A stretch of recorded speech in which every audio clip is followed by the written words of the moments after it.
todos. Que a paz do nosso Mestre Jesus nos envolva, nos fortaleça, nos mantenha atentos e nos permita já nos envolver. Né? Eu sei que a casa quem está na casa já está interagindo com a espiritualidade no sentido de estar já se envolvendo nas energias da proximidade do aniversário. Né? E aí é muito comum que nesse período a gente faça como a gente costuma fazer no Natal. Né? E Simone se encarrega de fazer isso pra gente. Então é Natal, o que você fez, vamos termina e nasce outra vez. Né? A gente fica deprimido, mas depois a gente começa a pensar, poxa, o que foi que eu fiz esse ano? O que eu deixei de fazer? O que eu posso me propor a realizar no ano seguinte? No aniversário, deve-se fazer a mesma reflexão. Porque, em verdade, o aniversário é o Natal de todos nós. Né? É o fim de um ciclo e o início de um novo momento das nossas existências. E quando se trata de grupo, de trabalho, de casa, de oração, né? De atividades em que a gente se envolve, de família espiritual, passa-se pela mesma reflexão, só que agora em conjunto. Né? Já não sou eu que penso sobre a minha existência, mas somos nós que pensamos em torno da existência da nossa casa, né? Da solidez, da base desse trabalho e do que vai ser daqui para frente. Porque os enfrentamentos já existem, né? E João falando agora da questão da força, eu me rememorou como o Ceará de Luz e o irmão Ramon estão vivenciando o mesmo processo, né? E estamos lá quase 3 anos, saímos do nosso terreno para começar. Não começamos ainda. Né? E agora, desse final de ano em diante, na verdade desde o meado, eu vinha já comentando com o Rosemary, que vocês também conhecem aqui, da necessidade da gente trazer um pouco mais de força e de estímulo para que essa atividade comece. Né? E aí buscamos pessoas e tal, e aí chegamos à conclusão, que eu estava até comentando com... Eita, Diego, já suspende, viu? Pode suspender. Água. É porque eu não me mediquei hoje. E eu vim pensando, ela me perguntar, e aí, Diego, tomou remédio? Não tomei.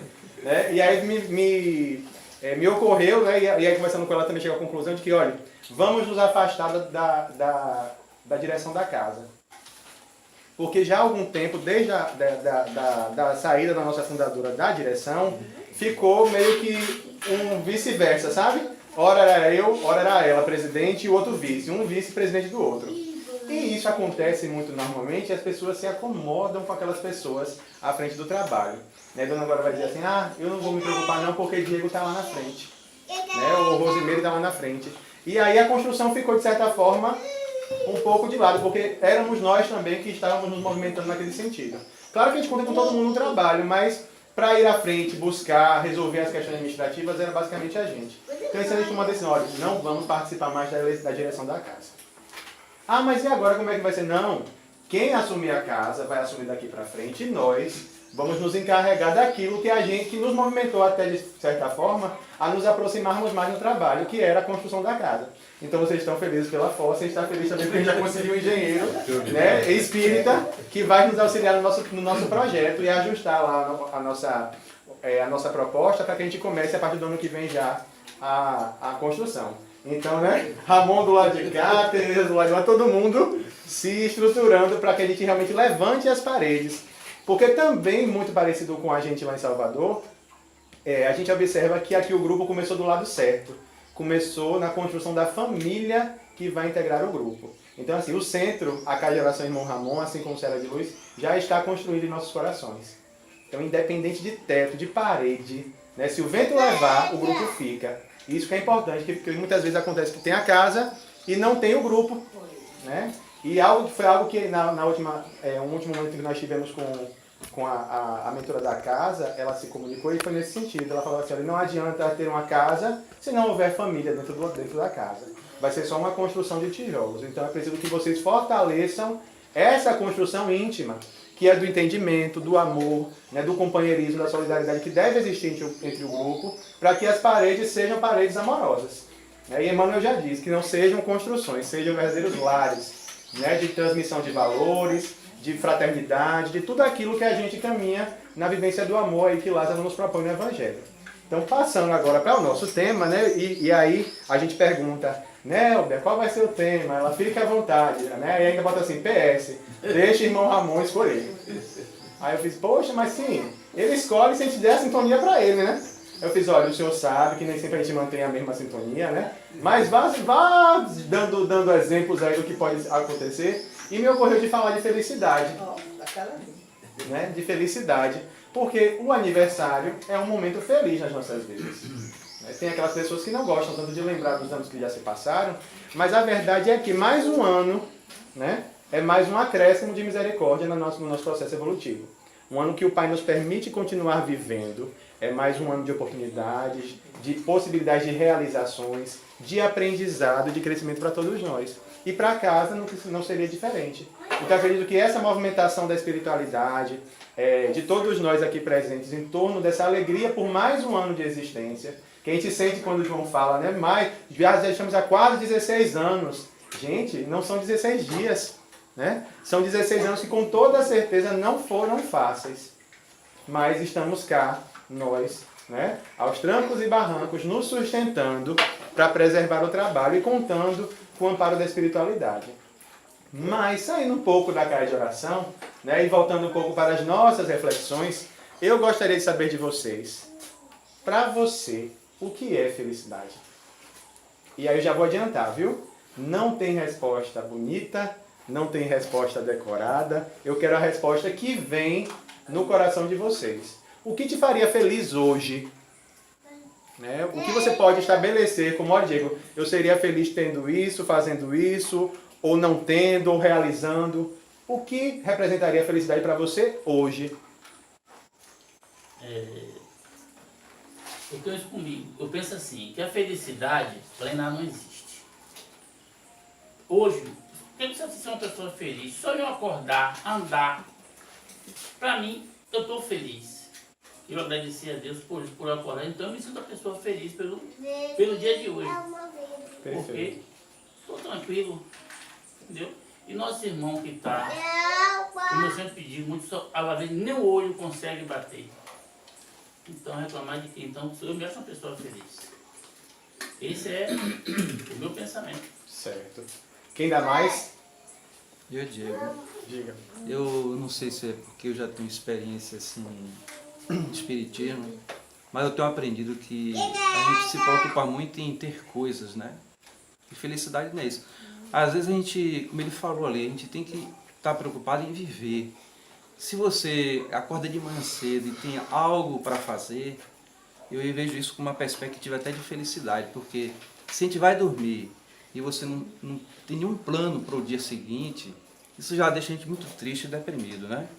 Mas se a gente já acorda de manhã sabendo o que vai fazer, com algum plano, algum projeto, um trabalho, uma atividade, isso já é motivo de felicidade.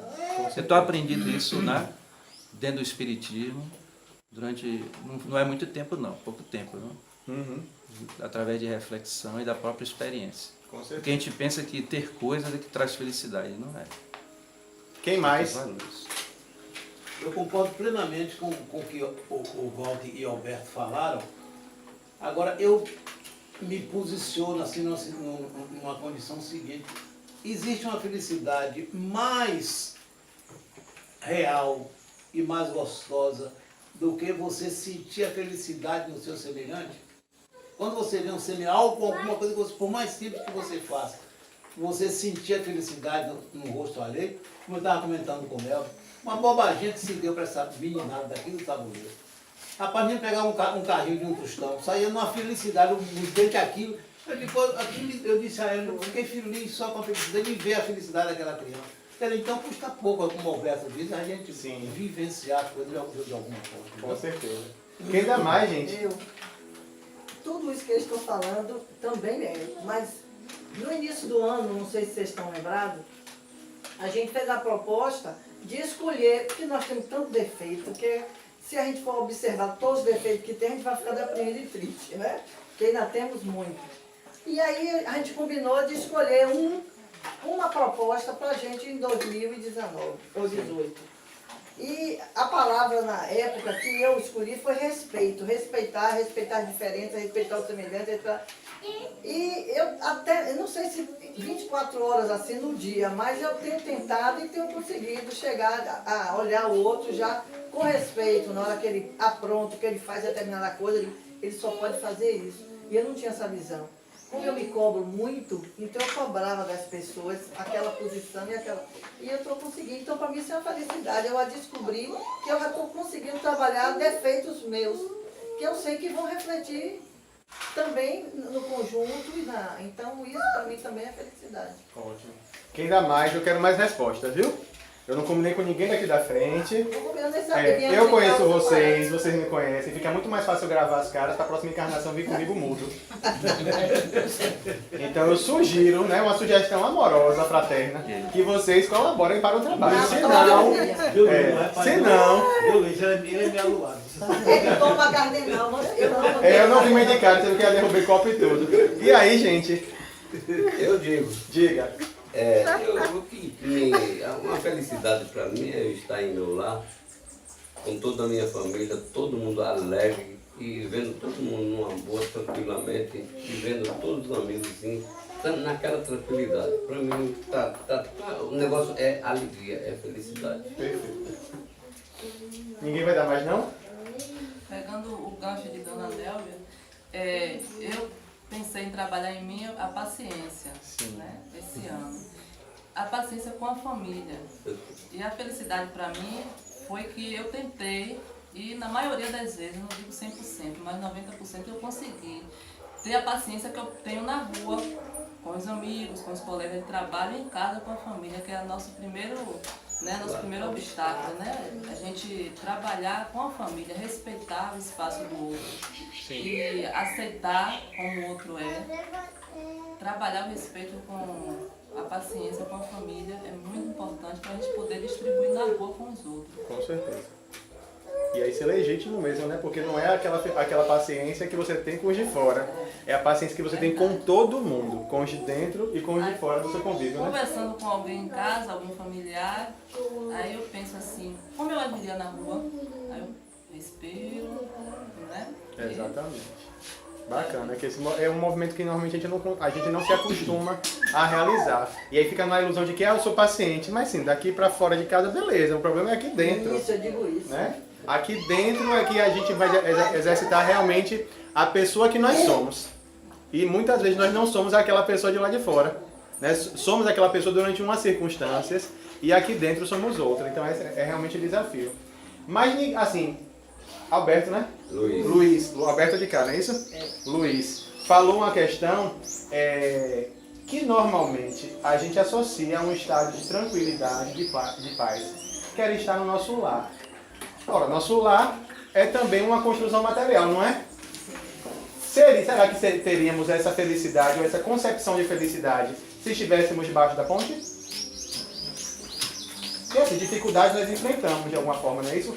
Mas a total ausência ou falta de alguma coisa que não seja necessário, né? E aí vamos colocar uma casa que a gente possa morar, um teto para nos abrigar. Será que teríamos essa reflexão em torno da felicidade da mesma forma?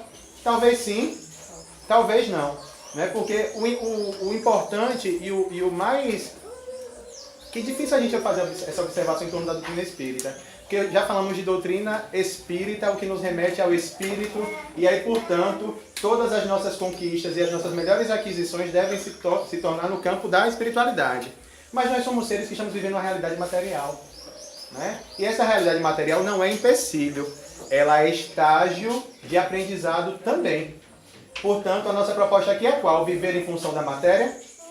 O que é que vocês acham? Você balança a cabeça. Não. Né? É vivermos na matéria, conscientes de quem realmente nós somos.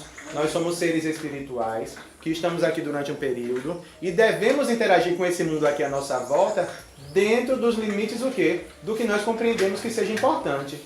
Então, se eu vivia numa corrida desenfreada em torno do dinheiro, na medida em que eu adquiro a consciência de que o dinheiro não vai comigo, né, para o mundo espiritual, eu tenho a percepção de que, olha, eu vou buscá-lo para atender as minhas necessidades. Agora, essa busca desenfreada que me faz esquecer da honestidade, que me faz esquecer do respeito, né, que me faz esquecer da fraternidade, essa busca eu começo a não fazer mais. E vou buscar no meu trabalho, buscar os recursos que eu tenho a necessidade, mas tendo sempre em mente de que eles não são a minha destinação final aqui nessa vida. A minha destinação aqui é viver com isso tudo e continuar tendo essa felicidade íntima de acordar, piscar os olhos, respirar e dizer, olha, estou vivo. Né? Esse é o grande ajuste, é a grande ressignificação que a gente tem que fazer na nossa encarnação. nós somos seres espirituais vivendo numa realidade material. E na realidade material, a gente vai ter que trabalhar, a gente vai ter que buscar, né, o alimento, buscar o recurso, mas tudo isso pautado nos meus valores morais, que devem ser ou devem se pautar na minha existência espiritual. Eu serei na espiritualidade aquilo que eu sou nessa. Então, se eu não for esse paciente lá fora, dentro do meu lar, provavelmente eu não serei essa paciência no mundo espiritual. Né? Então, são essas construções que a gente vai fazendo. E aí, puxando uma questão que meu amigo trouxe aqui também, ele começou dizendo assim: a felicidade plena não existe. Né? E normalmente, quando a gente faz a leitura do Evangelho e que a gente observa que a felicidade não é deste mundo, talvez João e Nélvia sejam dessa geração, né? A gente não, que a gente é mais novo. Mas... Olha, deixa eu interromper, só de contar que você falou do mais novo, do Cássio aí. Ah, também, exatamente, por isso eu falei, todos nós aqui. Eles dois não, né? Aí eles trabalharam com Kardec, ela foi médium, inclusive, da codificação, enfim. Quando a gente... Houve uma época dentro do movimento espírita, né, e a doutrina espírita, de certa forma, foi disseminada sob esse jargão de que a felicidade não existia. Porque a felicidade era destinada somente à vida espiritual e, de preferência, aos espíritos superiores e puros. Né, o que aconteceu naquela época? Né, João e Nélvia com certeza não entraram nessa vibe. Mas o que acontecia? As pessoas acreditavam que elas viviam para sofrer. E eu falo isso, eu não sou dessa época, mas eu fazia evangelho com minha mãe. E não muito raro no evangelho no lar, minha mãe dizia: olha gente, a felicidade não é deste mundo. Né? E quando alguém lhe diz, ou lhe tira a possibilidade de ser feliz, né? E ser feliz é uma manifestação do divino em nós. O que é que você quer dizer? Deus não quer que eu viva um pouco daquilo que Ele me oferece nesse campo aqui. Então aqui eu estou só para sofrer. Então, tudo que eu viva é fruto da lei de ajustes, digamos assim, né? Que é da causa e efeito. E eu estou pagando o mal que eu fiz. Eu estou pagando meus débitos. Né? E se eu não pagar, eu vou ter que resgatar na próxima encarnação. Com reajuste. Juros de cartão de crédito. A gente conhece, né? Mais ou menos assim. Só que aí dividido em várias encarnações. Né? E olha como isso é importante, a gente falar sobre isso. Porque como é que você diz que o Cristo... que diz, né, que bem-aventurados serão aqueles que sofrem, não porque estão sofrendo, não. É porque tem a dimensão de que na existência verdadeira, eles terão se ajustado com as leis divinas. Tudo isso se transforma numa outra mensagem. Aí a gente ouve um palestrante espírita, né, do quilão de Divaldo Franco, falar assim a Jô Soares, na televisão. Eu estou com essa idade, né, na época com 92 anos, salvo engano, porque, Jô, eu sou uma pessoa alegre de estar vivo. Essa alegria que o nosso amigo colocou aqui é um pedaço da felicidade que a gente pode vivenciar. E a proposta de reflexão que a gente se propõe a fazer hoje, na verdade, é uma proposta de Joana de Ângeles, que fala exatamente isso. Não da felicidade plena. Porque a felicidade plena, gente, é o estágio máximo da nossa evolução. É o estágio em que a gente vai fazer que nem JC, né? O pai e eu somos um. Né? No momento, nós somos muito mais nós do que o pai.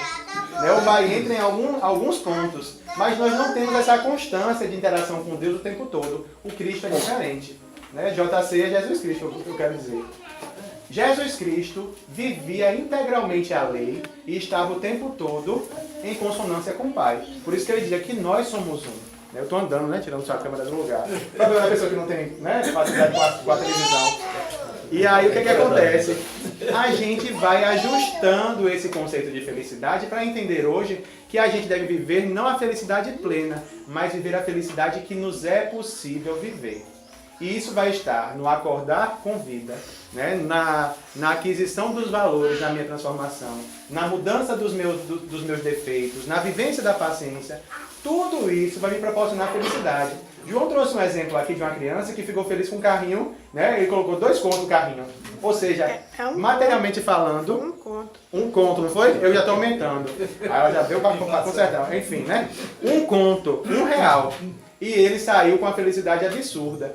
Aí a gente, se fosse, né, aqueles fanáticos espíritas, diriam o seguinte: ele está feliz por ter um carro, né, que é um bem material. Não, gente, felicidade é um estado íntimo. O carro é um mero mecanismo de despertar daquilo. Portanto, a gente não deve se condenar também em fazer as nossas buscas daquilo que a gente entende que são importantes para a gente nessa existência. Claro que isso dentro de um equilíbrio, dentro de uma busca, né, consciente de que o conforto que eu busco na minha casa, né, um bem material que me proporcione facilidades, vão me oferecer estados de tranquilidade, de conforto que não são condenáveis, não. Ninguém está aqui só para sofrer. Então, a matéria ela tem uma importância na nossa existência, mas ela não é o essencial. Nesse momento que nós estamos, ela deve fazer parte das nossas construções, mas ela deve ser sempre instrumento para nós adquirirmos aquilo que realmente é importante. Nós não estamos buscando a construção da casa, é uma construção material, mas é uma construção material que vai atender a nós, nas nossas necessidades morais, né, no nosso alento, no nosso conforto, e no nosso consolo, e vai auxiliar outras tantas pessoas que chegarão a casa. Portanto, é um recurso material que vai dar, né, vai permitir a realização daquilo que a gente busca o tempo todo, que é a satisfação íntima, o estado de tranquilidade, de paz interior. Tudo isso é caminho para a felicidade. Eu não sei se eu estou conseguindo ajustar para vocês a questão. A matéria é importante, mas não é indispensável na conquista da felicidade. Mas na nossa condição atual, ela faz parte. E se faz parte, não é? A gente tem que dar a destinação adequada a ela nesse sentido. O dinheiro que eu guardo nas contas do banco com medo de perder, não faz bem a mim. Mas na medida que eu utilizo esse dinheiro para fazer um bem ao próximo, ele me faz bem. Então eu estou dando o encaminhamento e a destinação àquilo que é material e permitindo que através dele outras pessoas possam adquirir estágios de felicidade dentro do limite delas. O menino com um carrinho de R$1. É no sentido, não importa a quantidade, mas a ação que você proporciona. Exatamente. Então, a primeira reflexão que eu gostaria de trazer é essa. Nós estamos vivendo a realidade material, mas precisamos adequar esse nosso conceito de felicidade fazendo o devido ajuste nessas questões. O larga tudo e segue-me seria possível para todos nós aqui? Larga, né? Tudo e siga ao Cristo. Ainda não. Mas isso não pode nos impedir de fazer, não largando tudo, aquilo que nos for possível realizar. Então toda a movimentação que vocês trouxeram como exemplo, os que não trouxeram, têm os exemplos dele, né? Mas só vão me dizer na próxima encarnação, quando a gente retornar mudo. Mas quem contribuiu aqui, viu, dona Glória? Nenhuma ameaça para a senhora, não. Quem contribuiu aqui já trouxe aquilo que faz parte da nossa interação. E isso, gente, com toda certeza, essa consciência de que ajustar, né, as minhas atitudes para ser melhor, vivenciar a paciência, buscar essas conquistas morais, a doutrina nos auxilia porque ela nos tira o olho daqui e passa a observar o além. Todos nós, né, precisamos nos manter alertas a essa existência posterior. Né, porque aqui é um pedaço da nossa evolução. O que de fato vai importar e vai dizer a nós mesmos quem nós somos é aquilo que construirmos internamente em nós. Porque você deve conhecer alguém que você julga ser uma pessoa boa, mas que é apegada a algo. Ninguém sabe do apego que ela guarda. Mas lá, ela terá como você diz, ó, de novo, Gisnelda? Não é possível isso não, eu tô lavando sempre. Ninguém me disse que era palestra com lavagem, né? Eu vou me afastar. Eu vou me afastar da mesa. E eu, engraçado, eu ia pegar o copo, mas enfim. Olha, lá de fundo do jarro. Agora, pronto, viu? Agora. Bote o copo lá de fundo do jarro, porque só... Aí, tá vendo, dona Glória? Ela viu, ele está desequilibrado hoje, sem medicação. Então precisa ter tipo de controle. Ó, que maravilha, né? Nunca mais chama. Que Diego tá tão maluco que nem um copo de água ele tá segurando. Né? Mas em resumo, né? Voltando para nossa conversa. O Espiritismo, ele nos proporciona o quê? A perspectiva de uma vida além disso daqui. E se ele proporciona isso, com toda certeza ele nos proporciona também os meios de que nós precisamos nos valer para termos uma existência feliz na condição em que estivermos lá na frente. E a felicidade lá será plena? Não. Será a felicidade possível ao nosso estágio evolutivo. Eu aqui, Diego, serei o mesmo Diego desencarnado.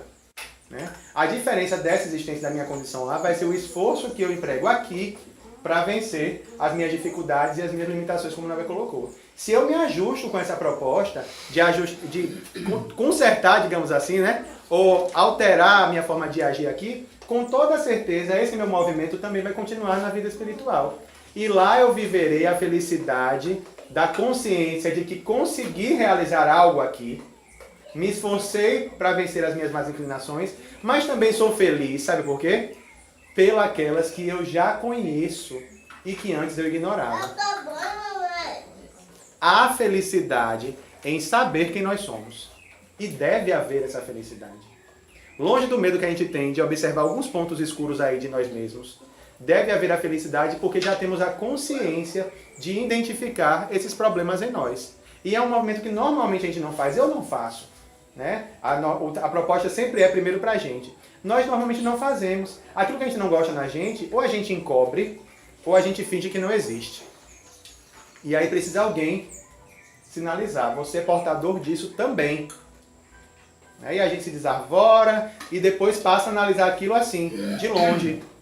Né? E isso é total prova de que a gente não se ama tanto. Porque se nós nos amássemos, nós nos aceitaríamos como somos. E se esse é um ponto escurinho aí, né, da minha conduta, eu ignoro, eu não estou sendo amoroso comigo. Né? Então deve haver felicidade também em identificar aquilo que nós não conseguimos ajustar ainda. Porque nós não sairemos dessa encarnação perfeitos.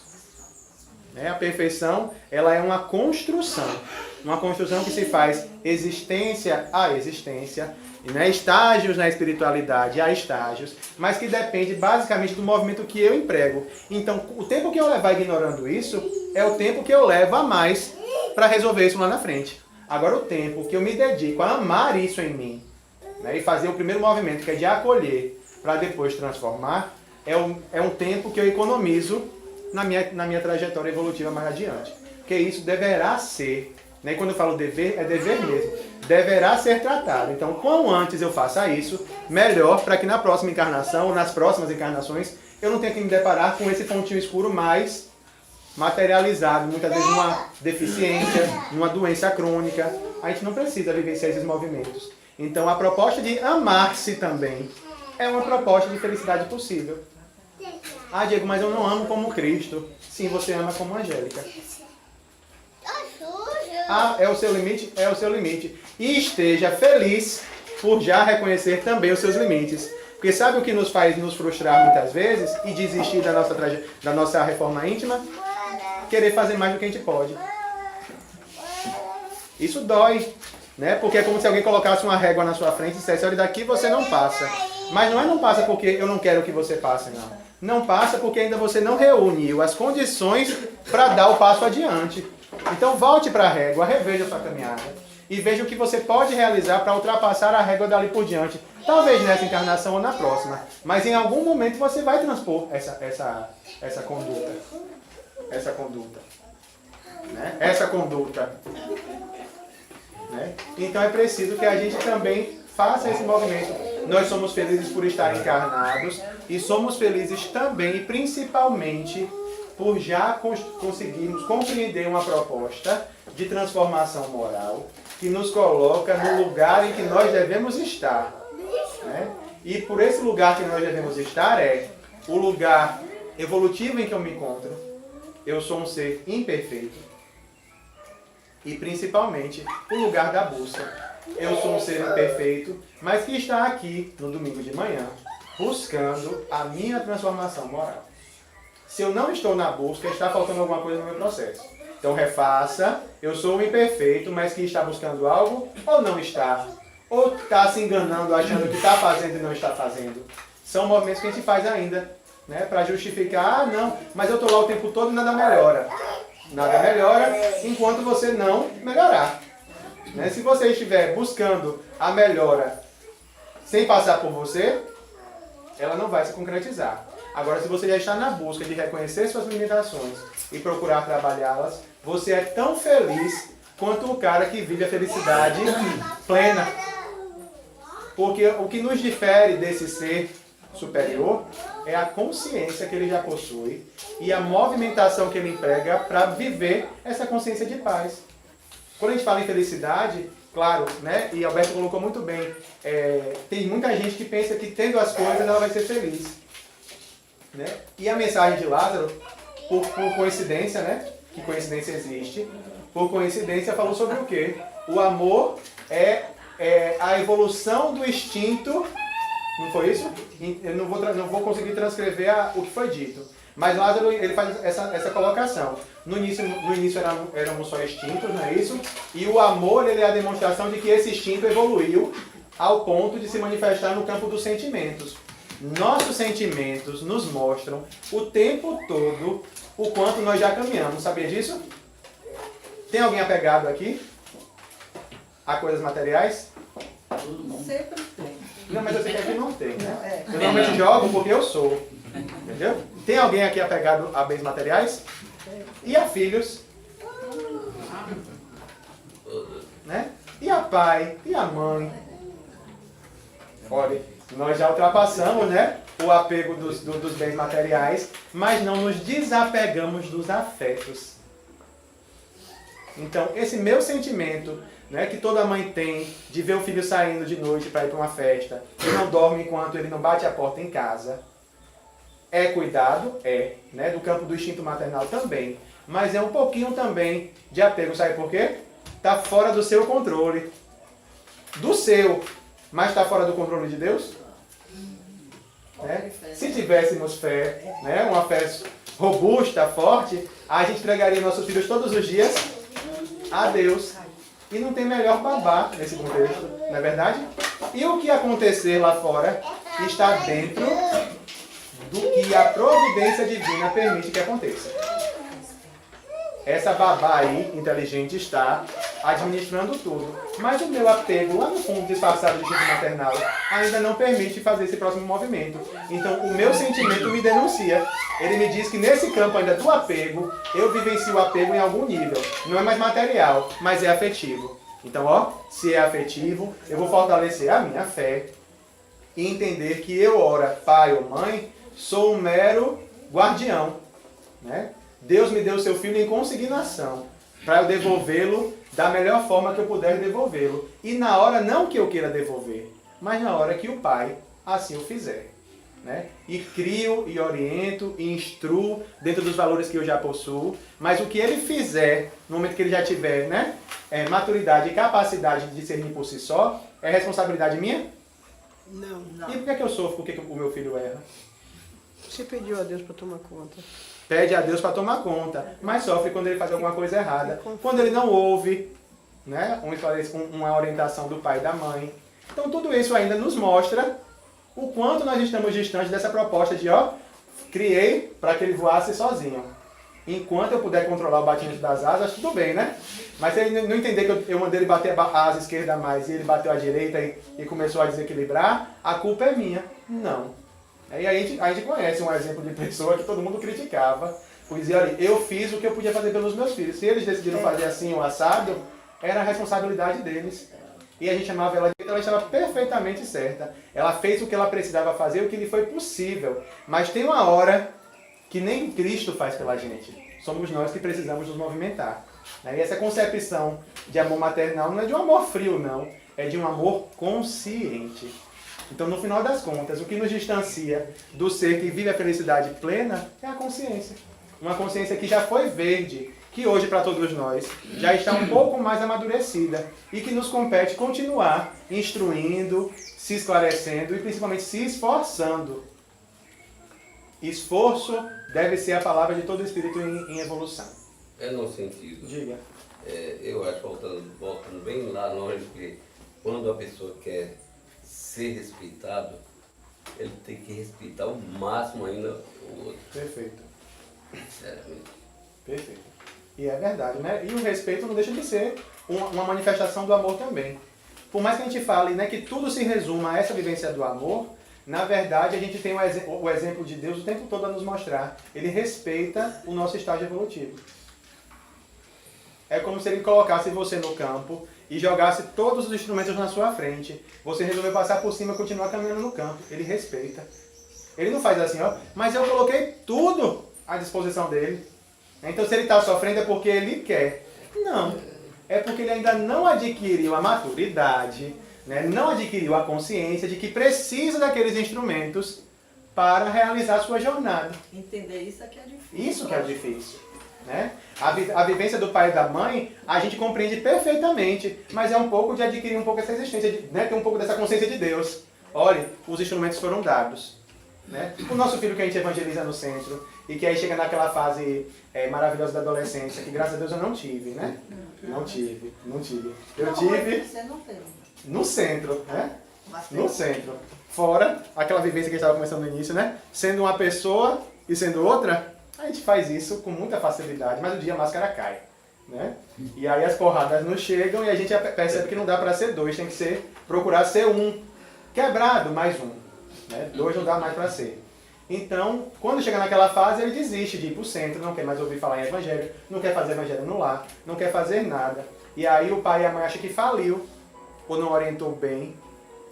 Todo movimento de reflexão é válido. Né? Onde foi que talvez eu tenha deixado escapar que aquilo que a gente vivencia lá não é vivido aqui em casa? Vale a pena refletir sobre isso. Né? Mas dar a si mesmo a responsabilidade por um fracasso, aí remontamos a nossa amiga. Né? Toda semente boa plantada, uma hora vai dar fruto. Vai dar. Né? Vocês estiveram com Lázaro aqui, não tiveram? Eu não vou trazer aqui a vida de Lázaro para vocês. Mas eu cheguei na época no centro espírita que Lázaro já não estava. João realmente viu Lázaro não pequeno, que Lázaro toda a vida foi grande, né? Ele viu Lázaro criança. Ó, foi evangelizadora de Lázaro. Mas quanto tempo Lázaro levou fora do centro espírita? Ele falou isso aqui. Falou? Então só estou validando, né? Não ia falar nem do bichinho que está lá no congresso e tudo. Mas tudo é o que foi plantado. Se Rose não tivesse se esforçado para semear ali, né? Naquele campo que são os nossos filhos. Dela, Exato. que era dentro de casa, era fora. Exatamente. Talvez ele não fizesse esse movimento de volta. Não é uma garantia de que vai voltar, não, gente. Ele poderia até não voltar, mas com toda certeza, os valores que foram adquiridos lá atrás, ele iria sentir a necessidade de viver na frente. Sendo espírita, eu tenho hoje uma experiência com meu irmão que é evangélico. Meu irmão que é evangélico. Né? Meu irmão foi evangelizado na casa espírita e hoje é evangélico. Mas os valores, não faça essa cara, Angélica. Eu fiz no início, quando eu fui batizado. Você franziu a sobrancelha, eu também não entendi. Né? Não, amiga, não foi sem querer, a gente sabe que não foi sem querer. Né? Olha a gente disfarçando, né? Nosso julgamento. Foi a cara que eu fiz quando ele me disse que se batizou, ele se batizou escondido.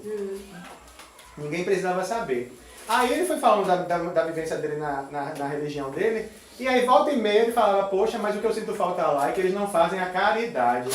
Onde foi que ele ouviu falar de caridade? Fora da caridade não há salvação. Perde valor? Ele mudou o rótulo dele nessa existência, né, digamos assim. Mas os valores cristãos que foram disseminados lá na evangelização infantil estão presentes e vão se manifestar em algum ponto. Ah, ele ainda vai voltar a ser espírita. Talvez não. Talvez ele esteja lá, no movimento que ele está agora, impulsionando outras reflexões a partir daquilo que ele aprendeu na doutrina, sem confrontar, sem dizer que é melhor. Né? Que a gente não diz, graças a Deus, que a nossa religião é melhor do que a dos outros. A gente não diz não, que o nosso consolador prometido é nosso, né?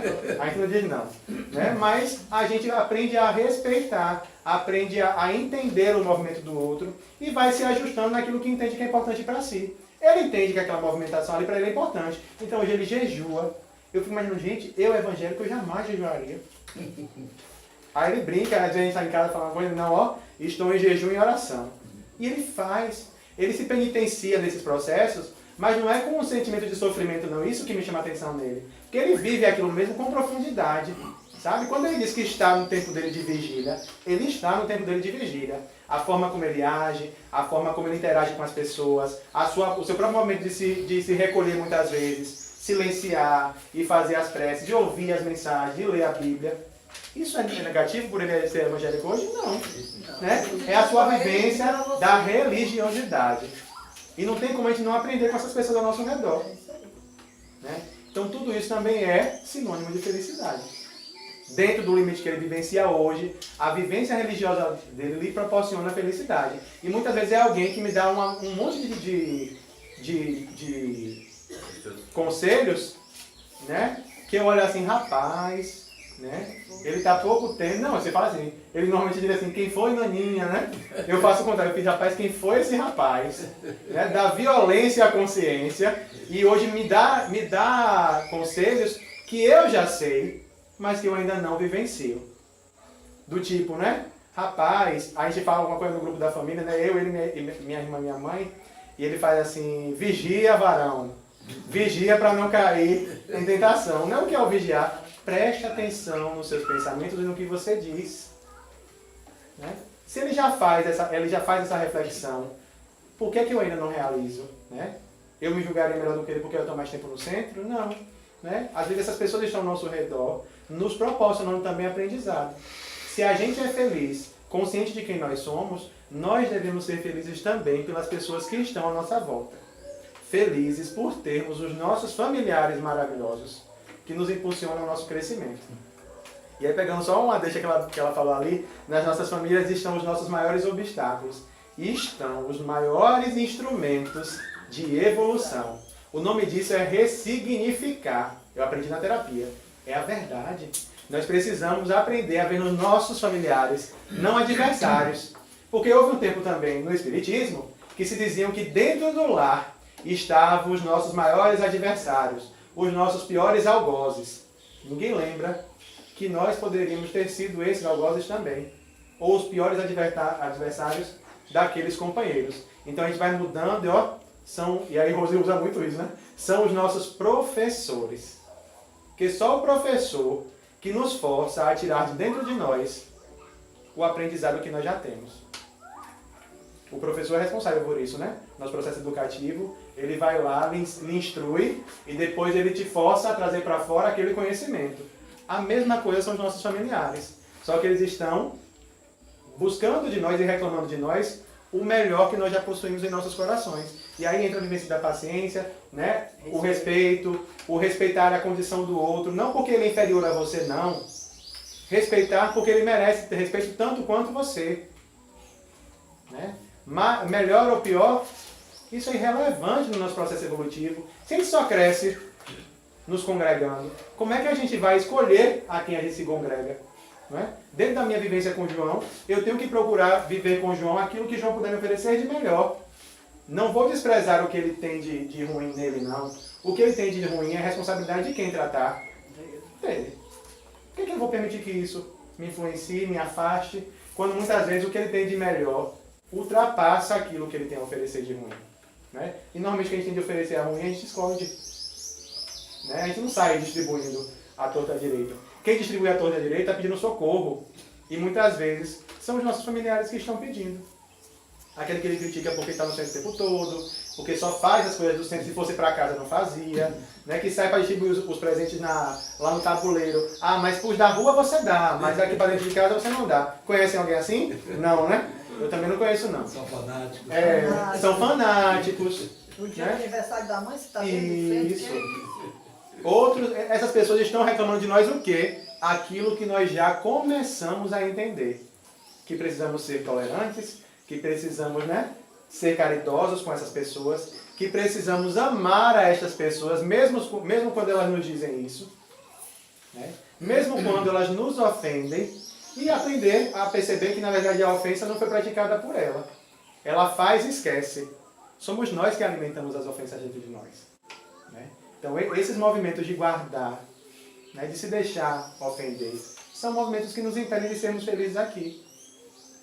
E aí, nesse campo, a gente volta para a Joana, que coloca assim, olha, eu vou ler para vocês, porque eu lembro minha vez assim, só podia ser Joana mesmo. Ela diz o seguinte, curta e grossa. A felicidade é de fácil aquisição e deve ser tentada continuamente. O que ela quer dizer com isso?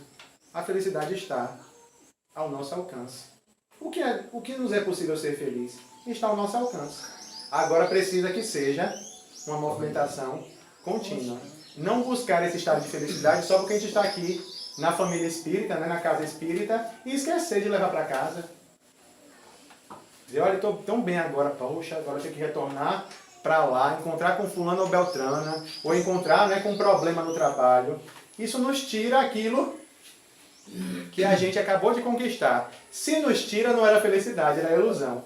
Agora, o estado íntimo de que, ó, eu sei, Senhor, que eu tenho que lidar com essas questões, mas eu sei que eu conto com o amparo da espiritualidade. Eu sei que esse ponto aqui serve para mim como um porto seguro, como um lugar onde eu recarrego as minhas baterias. Nem lá fora os meus problemas serão capazes de afastar esse sentimento de dentro de mim.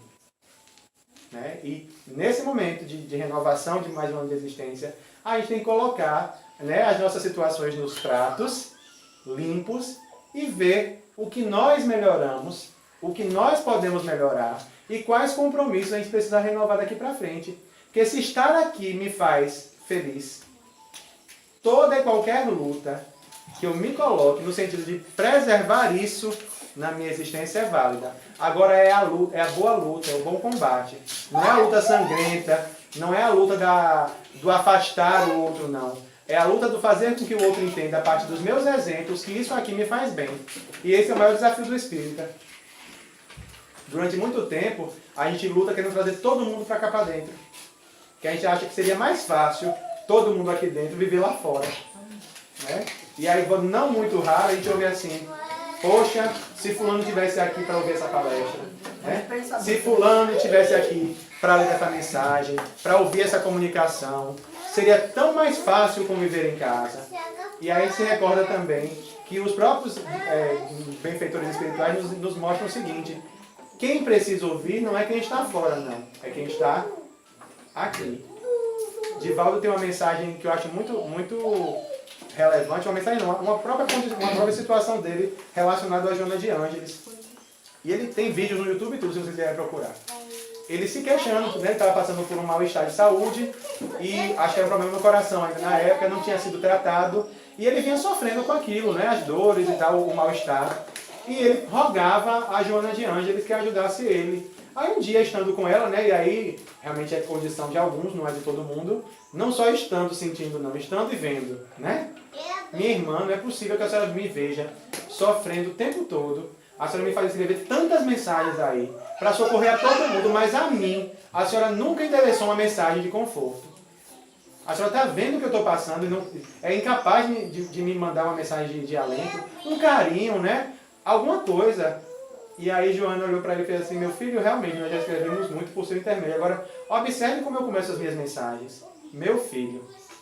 Né? Ou endereço sempre na primeira pessoa. Você. Quem é o primeiro a ler a mensagem? Quem recebe. Portanto, eu enderecei todas primeiramente a você. Aí depois disso, né, se fosse Diego, ó, minha irmã, podemos cortar os laços aqui, vai procurar outro médium, né, que eu não tenho condições. O que foi que Divaldo fez, né? Silenciou, entendeu e procurou agora sair dessa condição de que, oh meu Deus, me ajude, me socorra, porque eu faço tanto e ninguém me socorre. Esse muitas vezes é o movimento que a gente faz. Né? E isso só nos mostra, de certa forma também, que nós, nessa proposta de transformação íntima, de busca pela felicidade, por estarmos melhores, por sermos melhores, nós nunca estamos desamparados. Nós somos socorridos constantemente. Nós somos acolhidos constantemente. Portanto, a história agora, né, que fique talvez para nossas reflexões pessoais, de pensar, poxa, Joãozinho, Mariazinha, Pedrinho, deveria estar aqui hoje ouvindo essa palestra. Não. Quem deveria estar ouvindo a palestra está exatamente onde está, aqui. Então, toda e qualquer orientação, toda e qualquer advertência amorosa deve passar primeiro para mim. Toda leitura que eu faço no Evangelho deve ser vista primeiro sob a minha condição, para depois estender ao próximo. Porque quando eu ajo dessa forma comigo, me aceitando, me compreendendo, percebendo esses recursos ao meu redor, eu passo a ser mais feliz e estendo essa felicidade às pessoas. Sabe como? Sendo melhor para elas. E aí a gente entra num outro grau de felicidade, que é de ser feliz por fazer o outro feliz. É a designação de todos nós. Né? O Cristo fez isso o tempo todo na sua existência, quando esteve entre nós. Ora socorria, curava, mas procurava propiciar ao outro o melhor que ele tinha a oferecer. Ele, de fato, tinha o melhor a oferecer. Nem todo mundo estava preparado para receber, mas ele ofereceu. E nós, dentro das nossas experiências, principalmente as familiares, que são os nossos maiores instrutores, né, os nossos maiores desafios, que exigem de nós o maior esforço possível. Como estamos? Como levar todo esse aprendizado, toda essa movimentação de renovação do trabalho da casa de oração, né? Que não é à toa que é casa de renovação. Né? É casa de renovação. Como eu levo ou como eu sou a renovação no meio que eu me encontro lá fora. Esse momento de felicidade que eu sinto em estar aqui dentro, de estar confraternizando com as pessoas, que eu terei, né, um fechamento lá no dia 24 de novembro, como oferecer isso em recursos valiosos para as pessoas ao meu redor. Eu sou esse agente, nós somos esse agente. Não dá para nos desincumbir dessa responsabilidade, não. Né? E dentro de casa, principalmente, nós somos os responsáveis por levar aos nossos lares, às nossas famílias, a energia que a gente recebe, a orientação que a gente recebe, mas não doutrinando eles, e sim exemplificando, sendo o melhor resultado disso que a gente adquiriu aqui dentro. Porque só assim é que a gente talvez em algum momento levante a atenção deles ou desperte a curiosidade de saber quem está fazendo isso com a gente. Né? Como é que a Angélica mudou tanto nesses tempos, né? Há 16 anos atrás, a gente sentava na porta de Angélica, saía debulhando a vida de todo mundo da rua. Que eu sei que não você, é outra Angélica, viu, Angélica? Né? E de uns tempos pra cá, a Angélica nunca mais teve esse contexto. Ficou um tempo chata, só vivia no centro. Mas hoje é alguém tranquila. Né?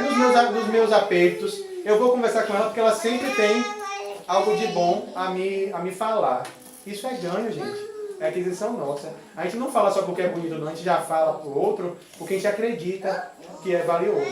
O que o outro vai fazer, né, com essa dica, com essa orientação, não é responsabilidade nossa. Mas nós, aos poucos, estamos cumprindo o nosso papel. Então, somos felizes por acordar. Se somos felizes por auxiliar a nós mesmos no nosso processo de transformação, de mudar as nossas atitudes, nós precisamos também buscar a vivência da felicidade na interação com o outro. Eu preciso ser feliz, não só porque eu acordei, mas porque eu acordei do lado do meu companheiro, da minha companheira, porque eu tenho uma família, porque eu tenho um filho saudável, né? Porque eu posso fazer algo pelos filhos dos outros, porque eu posso ser, né, uma pessoa melhor para a minha família. Se eu não tiver filho nenhum e for só filho de alguém, que eu seja grato e feliz, porque eu posso ser o melhor filho que eu puder ser para os meus pais. Tudo isso, no final das contas, é construção de felicidade aonde? No mundo espiritual? Não. Aqui, agora. Né? Aí, para encerrar, eu vou pontuar outra colocação de Joana. Eu sei que vocês já estão infelizes com a minha presença aqui na frente, falando. Que é a seguinte, né? Ela conclui o capítulo dizendo o seguinte: a felicidade é constituída de pequenas ocorrências, delicadas emoções, sutis aspirações que se convertem em realidade, construções internas que facultam a paz interior. Quem vive a paz íntima é feliz.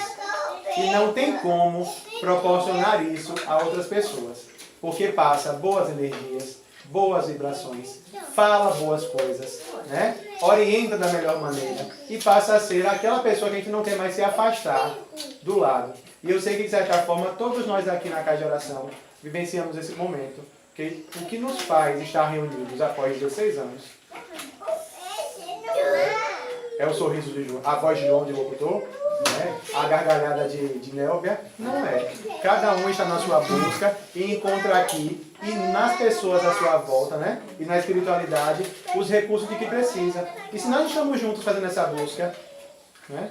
Que a gente se renove nessa proposta e possa o tempo todo, de fato, refletir sobre o que estamos fazendo aqui até agora e o que faremos daqui por diante. Nunca a colocação de irmão Ramon tem tanta pertinência nas nossas existências. Não importa o que eu fui ou o que eu fiz, né, até o dia de ontem. O que importa é que daqui por diante eu serei melhor do que ontem em virtude de sabedoria a cada ano de existência do trabalho e de permanência minha nessa proposta. Que nós possamos realmente nos renovar nesse aniversário, ou começar já a nos movimentarmos nessa renovação de compromisso, porque dia 24, ele está aqui todo dia, na verdade, né? Mas dia 24 ele vai estar passando a lista, 24 ou 25, né? Dia 25 de novembro, ele vai estar aqui passando a lista da turma que vai continuar para o 17º aniversário, né? E a lista, na verdade, é só aqui pra gente, né? Irmão Ramon, pode colocar um X aí no meu nome, um confirmado, que eu estarei por mais um ano aí, e me comprometo a me renovar diariamente para que no 17º aniversário a gente possa estar reunido e festejando também a felicidade de já sermos melhores do que há um ano atrás. Muita paz para todos.